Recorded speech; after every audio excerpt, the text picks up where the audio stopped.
শোণিতপুৰ জিলাৰ অন্তৰ্গত তেজপুৰ চৰকাৰী উচ্চতৰ মাধ্যমিক বিদ্যালয়ত আজি শুশ্ৰূষা সেতুৰ শুভাৰম্ভ কৰে তেজপুৰ বিধানসভা সমষ্টিৰ বিধায়ক পৃথ্বীৰাজ ৰাভাই। উল্লেখযোগ্য যে নিৰোগী সমাজ গঢ়াৰ উদ্দেশ্যৰে অসম চৰকাৰৰ আদৰণীয় পদক্ষেপ শুশ্ৰূষা সেতুৰ আজি তেজপুৰ চৰকাৰী উচ্চতৰ মাধ্যমিক বিদ্যালয়ত আনুষ্ঠানিকভাৱে উন্মোচন কৰা হয়। আজিৰ উক্ত উন্মোচনী অনুষ্ঠানত উপস্থিত থাকি অনুষ্ঠানটিৰ শুভাৰম্ভ কৰে তেজপুৰ বিধানসভা সমষ্টিৰ বিধায়ক পৃথ্বীৰাজ ৰাভাদেৱে।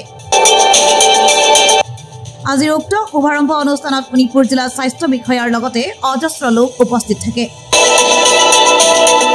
মাননীয় নৰেন্দ্ৰ মোদী ডাঙৰীয়াৰ জন্মদিন উপলক্ষে সপ্তাহজোৰা কাৰ্যসূচী গ্ৰহণ কৰা হৈছিল। তাৰে ভিতৰত গুৰুত্বপূৰ্ণ কাৰ্যসূচীবিলাক আপোনালোকে হয়তো ক'ৰবাত পঢ়িছে, ক'ৰবাত শুনিছে।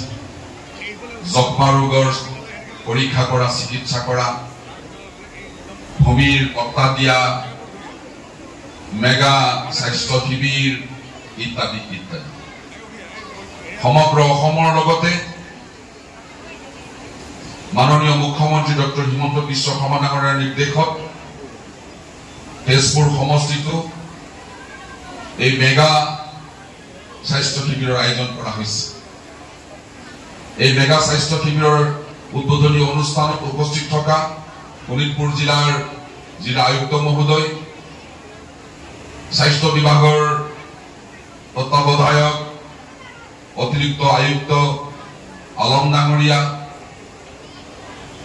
স্বাস্থ্য বিভাগৰ যুটীয়া সঞ্চালক মহোদয়, সমাজ কল্যাণ বিভাগৰ জিলা বিষয়া আৰু শিক্ষা বিভাগৰ বিদ্যালয়সমূহৰ পৰিদৰ্শক মহোদয় আৰু লগতে বিভিন্ন বিভাগৰ পৰা আহি ইয়াত উপস্থিত হোৱা বিষয়া কৰ্মচাৰীসকল,